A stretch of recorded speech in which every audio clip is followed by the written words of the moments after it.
আসসালামু আলাইকুম রহমতুল্লাহি ওবরকাতুহু। সম্মানিত দর্শক, বিএনপি এবং জামাতের মধ্যে যে সুদীর্ঘকালের বন্ধুত্ব, পারস্পরিক যে সম্পর্ক, শ্রদ্ধাবোধ, সবকিছু এখন রীতিমতো রিভার্স হয়ে গিয়েছে, অর্থাৎ উল্টো হয়ে গিয়েছে। বন্ধুত্ব শত্রুত্বে পরিণত হয়েছে, মহব্বত, প্রেম, ভালোবাসা এগুলো রীতিমতো জিঘাংসায় পরিণত হয়েছে এবং একে অপরের প্রতি যে আকর্ষণ, সেই আকর্ষণটি এখন রীতিমতো বিকর্ষণে পরিণত হয়েছে। এবং এই সকল আকর্ষণ বিকর্ষণের মূলে বেশ কয়েকটি কারণ রয়েছে। মনস্তাত্ত্বিক কারণ, অর্থনৈতিক কারণ এবং রাজনৈতিক কারণ, এই বিষয়গুলো নিয়ে আলোচনা করব। কিন্তু তার আগে আসলে জামাত এবং বিএনপির মধ্যে এখন এই মুহূর্তে কি ঘটছে সেটা একটু সংক্ষেপে বলে দিই। আপনারা যদি চট্টগ্রাম শহরের কথা চিন্তা করেন, কক্সেস বাজারের কথা চিন্তা করেন, এ দুটো কিংবা রাজশাহী, এই তিনটি এলাকা এবং ঢাকার কেন্দ্রস্থল অর্থাৎ গুলিস্তান, সেক্রেটারিয়েট, পল্টন এবং মগবাজার, এই সকল এলাকার ব্যবসা বাণিজ্য, চাকুরি বাকরি এবং বিভিন্ন প্রতিষ্ঠানের আধিপত্য নিয়ে যে দ্বন্দ্ব এবং সংঘাত, সেই সংঘাতে বিএনপি এবং জামাত তারা একে অপরের বিরুদ্ধে দাঁড়িয়ে গেছে। কোথাও তারা সাইন করছে, কোথাও তারা পারছে না। মাঠের রাজনীতিতে সারা বাংলাদেশের বেশিরভাগ এলাকাতেই বিএনপির যে লড়াকু ভূমিকা, যে শক্তিমত্তা, সেই শক্তিমত্তার সঙ্গে আসলে জামাত পারছে না। কিন্তু কৌশলগত যে জায়গাগুলো রয়েছে, বিশেষ করে ধরুন ডক্টর মোহাম্মদ ইউনূসের কার্যালয়, তারপর বিভিন্ন উপদেষ্টাদের কার্যালয়, সচিবালয়ের বড় বড় দপ্তরগুলো, সেটা ক্যাবিনেট সচিব বলেন, শিক্ষা সচিব বলেন, সংস্থাপন মন্ত্রণালয় বলেন, প্রায় সব জায়গাতেই জামাতের একছত্র আধিপত্য রয়েছে। তারপর উচ্চ আদালত এবং ক্যান্টনমেন্ট, সেখানে ক্যান্টনমেন্টে জামাত সম্পর্কে যে ধরনের কথাবার্তা প্রচলিত রয়েছে, যেটা আমরা কখনোই বাংলাদেশে কল্পনা করিনি। ক্যান্টনমেন্টের উচ্চপদস্থ কর্মকর্তা যারা রয়েছেন, তারা জামাতের আমিরকে আমিরে জামাত এই কথা বলে যেভাবে সম্মান দেখান, সেই তুলনায় আজ পর্যন্ত জনাব তারেক রহমান সাহেবের নাম ক্যান্টনমেন্ট থেকে উচ্চারিত হয়নি। বেগম জিয়া সেখানে গিয়েছিলেন একটা অনুষ্ঠানে। এর কারণ হলো বেগম জিয়ার বিষয়টা আলাদা। তিনি সবার মুরব্বী, তিনবারের প্রধানমন্ত্রী ছিলেন, ক্যান্টনমেন্টের বাসিন্দা ছিলেন, সাবেক সেনাপ্রধানের স্ত্রী ছিলেন।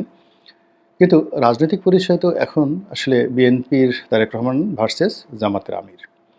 তো সেখানে আমিরে জামাত বা আমিরুল মোমেনিন, তাকে নিয়ে যেভাবে ক্যান্টনমেন্টে আগ্রহ রয়েছে, উদ্দীপনা রয়েছে, এবং জামাতের আমির যখন অসুস্থ হয়ে গেলেন, মনে হলো যে সেনাপ্রধান থেকে শুরু করে সবাই রীতিমতো শকড। তাকে বাঁচাতে হবে, তাকে সুস্থ করতে হবে এবং তার সুস্থতার জন্য দরকার হলে পুরো সিএমএইচের যে সর্বোচ্চ চিকিৎসা ব্যবস্থা, সেটি জামাতের আমিরের একেবারে বাসভবনে পৌঁছাই দেবেন, এরকমই একটা ভাবসাব তৈরি হয়ে গেল। তো এই দৃশ্য দেখে বিএনপি যারা লোকজন, তারা ভীষণভাবে ঈর্ষান্বিত, রাগান্বিত, ক্রোধান্বিত। কেন? তারা যে মনে করে, যেভাবে আওয়ামী লীগ মনে করত যে জাতীয় পার্টি টিকে আছে তাদের দয়াতে, তারপরে রাশেদ খান মেনন, হাসানুল্লাহ কিনু, দিলীপ বড়ুয়া, এরকম ডজনখানেক কিংস পার্টি বা যেগুলোকে আপনি গৃহপালিত বিরোধী দল বলতে পারেন, তারা টিকে রয়েছে আওয়ামী লীগের করুণাতে। এবং আওয়ামী লীগ সভানেত্রী ওইভাবে একটা অ্যাটিটিউড, মানে একটা দৃষ্টিভঙ্গি তিনি ধারণ করতেন, তার বডি ল্যাঙ্গুয়েজ, কথাবার্তা ওইভাবে ছিল। আর ওগুলো মেনেই মূলত বাকি যারা রাজনীতি করতেন, তারা আওয়ামী লীগের দাবিদারি করতেন, কেউ মন্ত্রী হওয়ার জন্য, কেউ এমপি হওয়ার জন্য, কেউ ব্যবসা বাণিজ্য অন্য কিছু পাওয়ার জন্য। এভাবে 15 বছর কেটে গেছে অতীতে, ঠিক আওয়ামী লীগের মতোই জামাত এবং অন্যান্য যে সমস্ত ছোট ছোট রাজনৈতিক দল আছে, যেমন ইসলামী ঐক্যজোট। তো ইসলামী ঐক্যজোটের সেই মাওলানা মুফতি ফজলুল হক আমিনী, উনিও তো একবার সংসদ সদস্য হয়েছিলেন।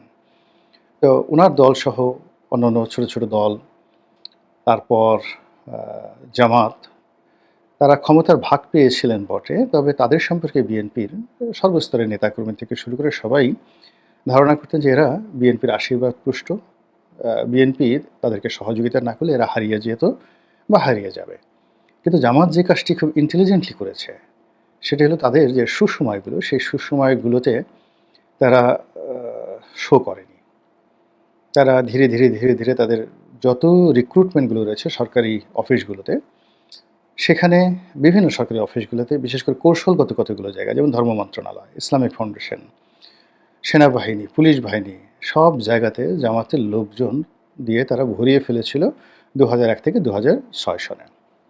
যার পূর্ণ ফলাফল এখন তারা ভোগ করছে। ২ নম্বর হলো যে তারা তাদের যে ফাইন্যান্সিয়াল অ্যাক্টিভিটিস এইটাকে একটা ইনস্টিটিউশনে তারা পরিণত করেছিল।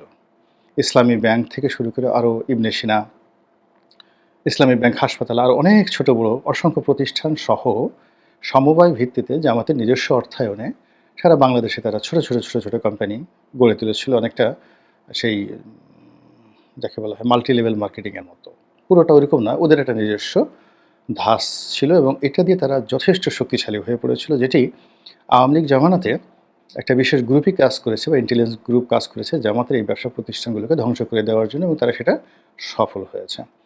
তো তারপরেও জামাত অর্থনৈতিকভাবে অন্যান্য যে কোনো রাজনৈতিক দলের চেয়ে মোর কোঅপারেটিভ। যেমন ধরুন তারা বলে যে ১০ লাখ লোক তারা ঢাকাতে এনেছে। এখন ১০ লাখ লোক যদি ১০০ টাকা করে ধরেন তাহলে কত টাকা হয়? কিংবা যদি ৩০০ টাকা করে ধরেন তাহলে ৩০০ কোটি টাকা হয়। কিন্তু খরচ তো গেছে মূলত কম করে হলেও একেকজনের মাথা পিছু ২,০০০ টাকা করে একেবারে ন্যূনতম খরচ গেছে। তো সেক্ষেত্রে এরকম একটা অনুষ্ঠান তারা করে ফেলেছে, যে অনুষ্ঠানে ১,৫০০ থেকে ২,০০০ কোটি টাকা টোটাল খরচ হয়েছে। এখন এই টাকাগুলো জামাত হয়তো দেয়নি, কিন্তু তাদের নেতাকর্মীরা সবাই পকেট থেকে ১,৫০০-২,০০০ টাকা করে ১,০০০ টাকা করে খরচ করেছে। যারা ১,০০০ টাকা দিতে পারেনি, স্থানীয় যারা সচ্ছল ধনবান তারা হয়তো ৫,০০০ টাকা দিয়েছে, কেউ ১০,০০০ টাকা দিয়েছে। এভাবে তাদের যে বায়তুল মাল, সেই বায়তুল মালের ফান্ড তার সঙ্গে সঙ্গে এক যে কোঅপারেটিভ, সেই কোঅপারেটিভ দিয়ে এরকম একটা অনুষ্ঠান করে ফেলেছে, যেটি বিএনপিকে বা আওয়ামী লীগকে যদি করতে হতো তাদেরকে ঠিক এই পরিমাণ টাকা মানে ১,০০০ কোটি টাকা তাদের লাগতই, এতে কোনো সন্দেহ নেই। তো এইভাবে ধরেন জামাত যে রাজনীতি করেছে ২০০১ থেকে একেবারে সে ২০২৫ পর্যন্ত, তারা তলে তলে যেভাবে নিজেদেরকে সুসংগঠিত করেছে, যেটা বিএনপি এবং আওয়ামী লীগ তারা টের পায়নি। তো আওয়ামী লীগের পতনের পরে জামাত তার যে শক্তিমত্তা তার কিয়দাংশ তারা প্রদর্শন শুরু করেছে। প্রথম তারা শুরু করেছে স্কুল কলেজ শিক্ষা প্রতিষ্ঠানগুলোতে, যেগুলো এখন বেশিরভাগই তাদের দখলে, এবং ঢাকা থেকে শুরু করে চট্টগ্রাম অন্যান্য বিভিন্ন এলাকাতে যে বড় বড় শিক্ষা প্রতিষ্ঠান রয়েছে সেখানে এখনও পর্যন্ত ছাত্রদল তাদের যে স্বমহিমা একছত্র আধিপত্য ছাত্রলীগের মতো সেটা করতে পারছে না। এই কারণ হলো সাধারণ ছাত্র, এনসিপি এবং জামাত যুগপৎভাবে এই শিক্ষা প্রতিষ্ঠানগুলোতে তাদের আধিপত্য বজায় রেখেছে, যা কিনা বিএনপির মাথা গরম করে দিয়েছে। অন্যদিকে জামাতের যারা নেতাকর্মী রয়েছেন শীর্ষ পর্যায়ে, তাদের কথাবার্তা, চালচলন, সেখানে যে ধরনের রাজস্বিকতা, আগামীতে ক্ষমতায় আসার ভাবসাব, তারপরে নিজেদেরকে মন্ত্রী, এমপি, প্রধানমন্ত্রী এরকম একটা যে আউট যাকে বলে ব্রাস্ট তারা ঘটানোর চেষ্টা করছে, যা কিনা বিএনপির জন্য একেবারে রীতিমতো চপেটাঘাত। এর কারণে বিএনপি এবং জামাতের মধ্যে একটা মনস্তাত্ত্বিক সমস্যা হচ্ছে। এর বাইরে অর্থনৈতিক আছে, যেখানে যেখানে চাঁদাবাজি আছে, নিয়োগ আছে, বদলি আছে, এখানে আসলে ডাল ভাতে বাঙালি, এখানে কে জামাত, কে বিএনপি, কে আওয়ামী লীগ, এখানে ওটা বিবেচনা করার কোনো সুযোগ নেই। অপকর্মের ক্ষেত্রে সুযোগ পেলে সেটা ধর্ষণ হোক, রাহাজানি হোক, ডাকাতি হোক, এখানে আসলে চোর যারা তারা কখনো ধর্মের দোহাই মানে না, এবং যারা চোর ডাকাত প্রকৃতি তারা বিভিন্ন দলে, সেটা জামাতে হোক, তাবলিগে হোক, কোনো পীরের দরবারে হোক, বিএনপিতে হোক, আওয়ামী লীগে হোক, এরা ঢুকেই মূলত চুরি ডাকাতি করার জন্য। তো এই যে চলমান যে অবস্থা চলছে, সে অবস্থায় অনেকেই এরকম অর্থনৈতিক কারণে লুটপাটের জন্য যে যার পছন্দ মতো দলে ঢুকে গিয়েছে।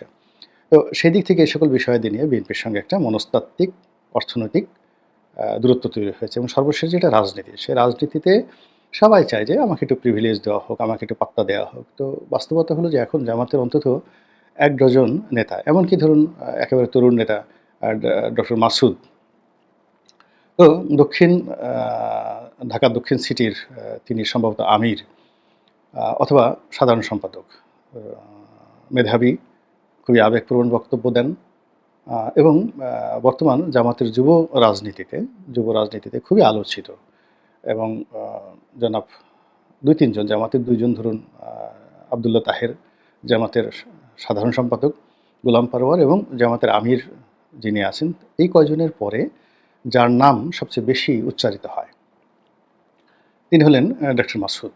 তো এখন ডাক্তার মাসুদের যে ইম্পর্টেন্স প্রশাসনের কাছে, তারপর ডক্টর মোহাম্মদ ইউনূসের দরবারে এবং সাধারণ মানুষের কাছে, এটা বিএনপির শীর্ষ কোনো নেতা cannot even imagine at this moment.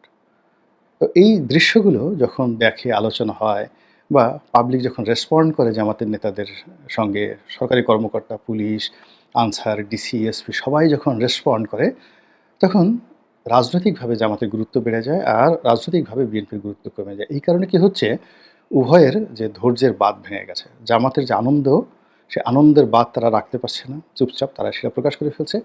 আর বিএনপির যে ক্রোধ, সেই ক্রোধ তারা রাখতে পারছে না। ফলে কি হচ্ছে, গালিবাজি, যে যার মতো করে গালাগাল করছে। এখন এই যে তারেক রহমান সাহেবকে নিয়ে গালাগালি দেওয়া হচ্ছে, খুবই অশ্লীল, অশ্রাব্য। এই গালি শুনলে কোনো মানুষের ঘুম আসে না।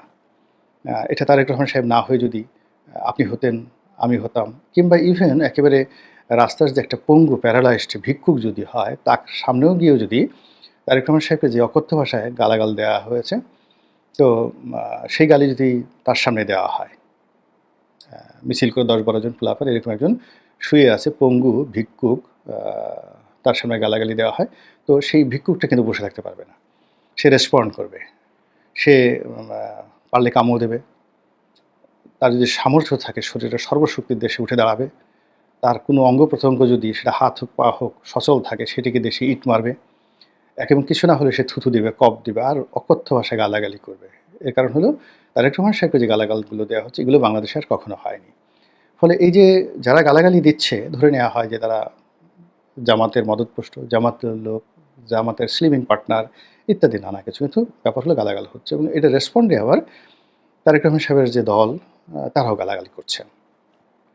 তারা গালাগালি করছে এবং সেই গালাগালি এখন এমন একটা জায়গাতে চলে আসছে যেটা সংঘাতের পর্যায়ে। যেমন ধরুন এনসিপি কক্সবাজারে গেল, এবং আপনারা সবাই জানেন যে এনসিপি মিনস জামাতের বি টিম। তো সেই এনসিপি নাসিরুদ্দিন পাটোয়ারি সেখানে বিএনপির শীর্ষ নেতা জনাব সালাউদ্দিনকে কেন্দ্র করে বা তাকে উদ্দেশ্য করে যে সকল কথা বলেছেন, খুবই আপত্তিকর কথা, মানহানিকর কথা, তাকে আন্ডারওয়ার্ল্ডের ডন, চিংড়ি ঘেরের দখলকারী, তারপরে লুটপাটকারী, ইয়াবার ব্যবসায়ী, গরু চোর, মানে এই টোটাল সিন্ডিকেটের, কক্সবাজার কেন্দ্রিক যত সিন্ডিকেট আছে, অস্ত্র চোরাচালান, গরু চোরাচালান, ইয়াবা চোরাচালান, চাঁদাবাজি, রাহাজানি, মানব পাচার, যা কিছু আছে অপরাধ এই সীমান্ত অঞ্চলে হয়, সব কিছুর গ্র্যান্ড গডফাদার, মানে ওই এলাকার গডফাদারদের গডফাদার হিসেবে জনাব সালাউদ্দিন সাহেবকে উদ্দেশ্য করে নাসিরুদ্দিন পাটোয়ারি যে অভিযোগ করেছেন, সেটা আবার এনসিপির যারা অন্য কর্তা ব্যক্তি তারা আবার বলছে যে না, ঠিকই বলেছেন। ধরে নেওয়া হয় যে এই বক্তব্যের পেছনে জামাতের একটা বিরাট ইনফ্লুয়েন্স আছে। এই কারণ হলো কক্সবাজার, উখিয়া, টেকনাফ, চকরিয়া এই অঞ্চলে জামাতের ভীষণ রকম আধিপত্য রয়েছে। এবং জানেন জামাত নেতা হামিদুর রহমান আজাদ ওখানের কক্সবাজার একটি আসন থেকে তিনি সংসদ সদস্য হয়েছিলেন, এবং এখন রোহিঙ্গাদের মধ্যে জামাতের যে সংগঠন আছে বা তাদের যে জনপ্রিয়তা আছে, কাজেই সাংগঠনিক পাওয়ার, মিলিটেন্সি পাওয়ার, মানে যদি গেরিলা যুদ্ধ বলেন, তারা কক্সবাজার অঞ্চল, পুরো অঞ্চলকে এখন তছনছ করে দিতে পারে, এই ক্ষমতা তাদের আছে।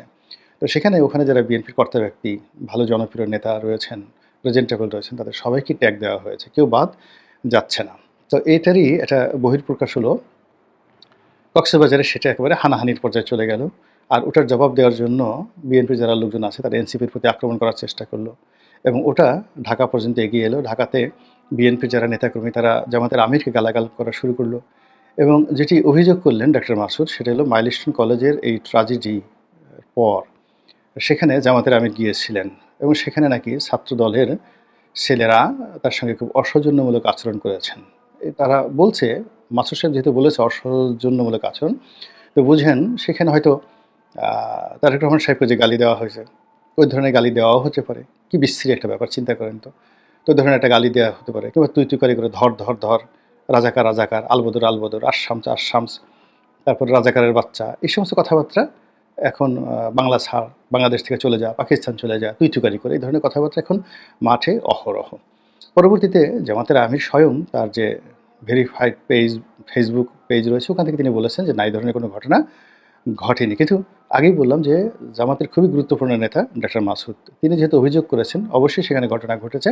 আর পরবর্তীতে জামাতের আমির এই জিনিসটা অস্বীকার করেছেন বিভিন্ন কারণে। রাজনৈতিক সৌহার্দ্য, নিজের সম্মানটা আ যা যাওয়ার তো গেছেই। আবার এই কথা ১০ জনকে বলে যদি এমন একটা পরিস্থিতি হয় যে পরবর্তীতে যারা গালি দিত না, তারাও আবার গালি দেওয়ার জন্য এগিয়ে আসবে। আর সবচেয়ে বড় ব্যাপার হলো তার অসুস্থতার খবর শুনে বিএনপির শীর্ষ নেতারা তাকে যেভাবে দেখতে গিয়েছে, ওই সৌহার্দ্যপূর্ণ সম্পর্কটা একটা মিনিমাম লেভেলে রাখার জন্য অভিযোগ, পাল্টা অভিযোগ এই জিনিসগুলো থেকে তিনি নিজেকে রক্ষা করতে চেষ্টা করেছেন। কিন্তু এটা তো গত ৪৮ ঘন্টা, আমি যে ভিডিওটা করছি এটা গত ৪৮ ঘন্টার কর্মকাণ্ড। ইট মিনস দেখুন একটার পর একটা ঘটনা ঘটছে এবং সম্পর্কটা যেই লেভেলে চলে গেছে, এখন আপনি এটাকে তলোয়ার দুটো, খাপ হলো একটা। ক্ষমতায় যাবে একজন, প্রধানমন্ত্রী হবে একজন। কিন্তু আ যারা হতে চান তারা তো আসলে এক খাপের মধ্যে থাকবেন না। এখানে গন্ডগোল অনিবার্য হয়ে পড়েছে। ১ম যেটা মতদ্বৈততা সেটা তো শুরু হয়ে গেছে। মতদ্বৈততার পরে গালাগাল সেটা শুরু হয়ে গেছে। গালাগালির পরে মৃদু মারামারি। তো মৃদু মারামারি মানে কি? এটা চট্টগ্রামে যেটা হয়েছে এটাকে আর মৃদু মারামারি বলা হবে না। এটা হলো ব্যাপক লাঠিচার্জ যেটাকে বলা হয়। তো পুলিশের মৃদু লাঠিচার্জ, ব্যাপক লাঠিচার্জ, টিয়ারশেল এরকম আরকি। চট্টগ্রামের কক্সবাজারের যে মারামারিটি বা চকরিয়ার যে মারামারিটি এটাকে মৃদু লাঠিচার্জ বলতে পারেন। কিন্তু চট্টগ্রামে যেটা হয়েছে এটা একেবারে সেয়ানে, সেয়ানে।